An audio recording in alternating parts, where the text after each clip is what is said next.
Hello, hello. Welcome to Open Wide for Some Soccer. My name is Sophie Telmy. Alongside me this evening, Pablo Bauer, Tomas Floyd. Guys, last time we did this show, we were expecting to be talking about DC United in the conference final at this point. Hottest team in the league, DC United was at that point. What happened? They flamed out big time against the Montreal Impact. Pretty straightforward. I like how every narrative that we went into, at least in the Eastern Conference, has been completely ruined. DC United's on the roll. They're this year's Timbers. Montreal is slumping. Drogba's dragging them down. It's a controversy-riddled locker room. It's just me, or did Drogba look like he not even cared in that game this weekend? I mean, I know they were up and, Yeah, they assist. I mean, he probably wanted to get back at those two Red Bull twins who he got in a fight with earlier this year. I guess Drogba at like 25% is better than most players at 100%. I think Biello has successfully neutered him. we'll get into that.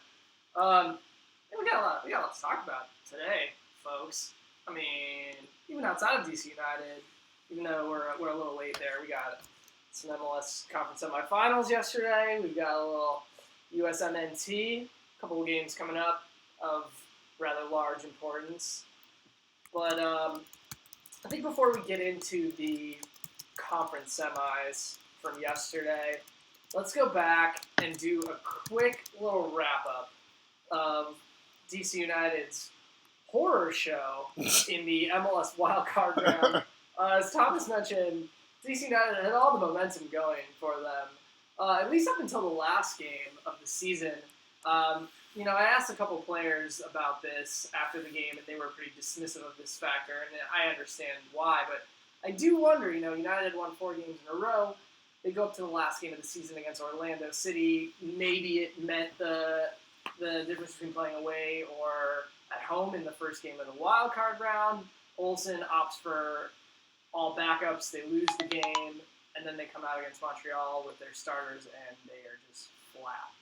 Yeah, I mean, I think you're spot on there, and I think even Ben said 2 or 3 times, I think we've been reading a little bit too much of our own press, which is completely true. I mean, there was as there typically is this time of year, people all of a sudden sort of national media descends on RFK and starts paying attention to DC United, and this year it was some pretty effusive stuff, And when you saw them come out for that game, I don't know if it was just me, but they seemed jittery. And the opening minutes, even before the goal, there were some bad giveaways and just some sloppy touches. And you got the sense that, for whatever reason, the occasion was getting to them in a way that it was not affecting a Montreal team that I guess maybe is a little more of a veteran team. They have all those older central midfielders. Simon's a player who's been around the block. Even Nkosu's been a guy who's played in the second division in Italy for a long time. And I don't know if that's what it is. If DC United had, on the other hand, had a lot of guys playing on that kind of stage for the first time. It was Patrick Mullins' first playoff start. It was Jared Jeffries' playoff debut, Acosta's playoff debut. Do you think that's a factor? Yeah, I think with Acosta, you saw he was clearly rattled. I mean, I think maybe he's just not used to it in these games, one-off games. They're by nature incredibly physical, and you could see the frustration. I mean, he vocally was displaying his frustration with the referee, with calls that didn't go his way, and it is a thing where there's just something different about these playoff games, man. And if you've never been in one in MLS before, it can be an adjustment. And he's a young kid, and I don't know how well he handled it. And I think the way that this game unfolded just worked out perfectly for Montreal because they were set up to kind of sit back and try to hit DC United on the counter. And then they end up getting a goal off of a set piece in the first 6 minutes of the game. And so now the setup that they were already going to do is made even more effective by the fact that they have a lead and DC United has to chase the game. It just played right into their hands. And I think that the way that game went, United would have lost no matter what, the way they played and the way Montreal played. But clearly that opening goal was exactly what Montreal needed and exactly what DC United did not need at the beginning of the game. Yeah, it's one of those things where after several years in a row now, DC United failing to win in the playoffs. They have not made it past the conference semifinals since 2012. They're the only time they have advanced in any sort of knockout round setting, whether it's Champions League or the MLS playoffs, since 2012 was the knockout round game against the New England Revolution last season. And you wonder what it is. Is it just a coincidence? Is there something to be said about this team, for whatever reason, not being braced for that type of environment? It's hard to put your finger on it. I can't say I'm sure what it is, but at this point, the sample size is maybe getting large enough where you wonder if there's something they should be doing differently, or if it is just a coincidence because they've had so many different scenarios. They've gone to playoffs red hot. They've gone to playoffs kind of backing in. They've been playing defensive in the playoffs. Like this year, they went into the postseason as the highest scoring team in MLS over the past couple months, and no matter what it is, they have fallen short in the opening round of the postseason, and I'm sure United fans are starting to get a little frustrated with that. Yeah, I mean, I think there's certainly an argument to be made that Ben got out coached too. I mean, you heard not Mauro Biello, but others in the Montreal locker room say that they identified De Leon as a weak spot and ran at him all night long.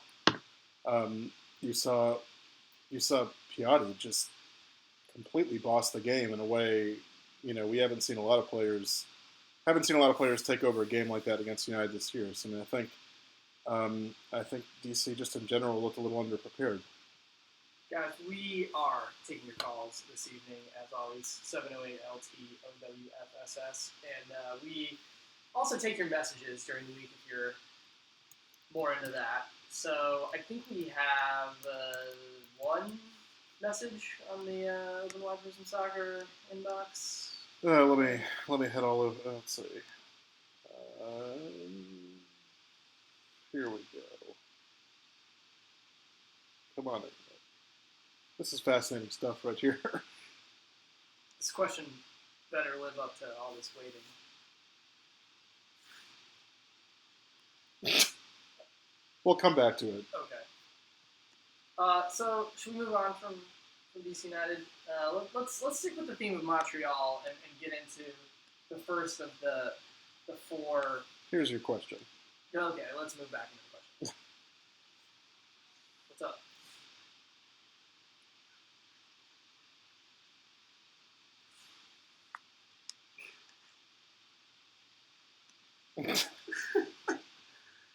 Expansion draft protection lists. I'll give you a couple gimmies.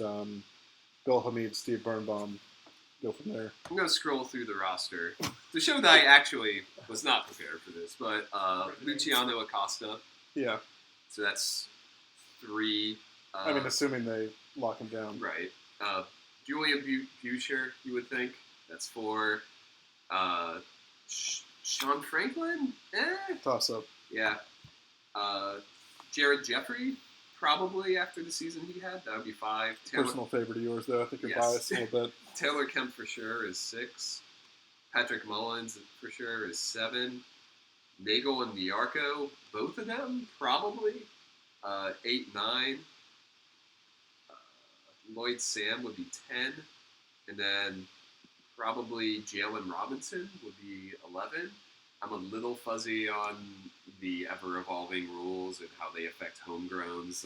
You might be automatically protected. I'll have to see how the rules were altered this year. I know that the expansion draft was changed to now it's only 5 rounds, and you can only lose a maximum of 1 player, so it's going to have much less of an effect on existing teams this season. That said, going through players I'd leave unprotected in that scenario, Rob Vincent, a nice role player, but I think he's a guy you can afford to leave. Marcelo That's what I Sarvas. thought about Tommy Mack. Marcelo Sarvas, great for them this year, but older and has a high salary. He's probably not a guy you're going to see get plucked by an expansion team. And then Sabarillo and Igbananike or Gimmies there. Aside from that, there aren't too many tough decisions to make. I guess also Bobby Boswell is someone who I didn't mention. He has a large salary and is starting to get up there in years, so I feel like that's not the type of player you typically see get claimed in these expansion drafts, so they could probably safely leave him unprotected. So a lot of different ways they could go with this. Guys, we're going to do something a little interesting here. Just take a quick break. I hear you on the audio complaints. Not sure what's going on, so let's try and get this squared away. And we'll be right back.